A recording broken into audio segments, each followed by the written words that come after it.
ગુનાહિત પ્રવૃત્તિમાં સંકળાયેલ રોહી બુટલેગર વિરુદ્ધ કાર્યવાહી કરતી વડોદરા શહેર ક્રાઇમ બ્રાન્ચ। વડોદરા શહેર વિસ્તારમાં બનતી ગુનાહિત પ્રવૃત્તિઓને રોકવા સારું પોલીસના ઉચ્ચ અધિકારીઓ દ્વારા જરૂરી સૂચન અને માર્ગદર્શન આપવામાં આવેલ હોય, જે અંતર્ગત ક્રાઇમ બ્રાન્ચની ટીમ દ્વારા સફળ કામગીરી કરવામાં આવી છે।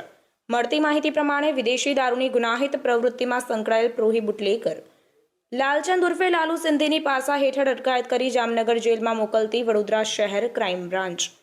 આ કામગીરી દરમિયાન લાલચંદ ઉર્ફે લાલુ હેમનદાસ ખાનાની સિંધી નામક આરોપીની ધરપકડ કરીને તેની વિરુદ્ધમાં પાસા હેઠળ કાયદેસરની કાર્યવાહી હાથ ધરાઈ છે। સમાચારોની ઝડપી અપડેટ માટે હમણાં જ જન અર્પણ ન્યૂઝ ચેનલને લાઇક, શેર અને સબસ્ક્રાઇબ કરો।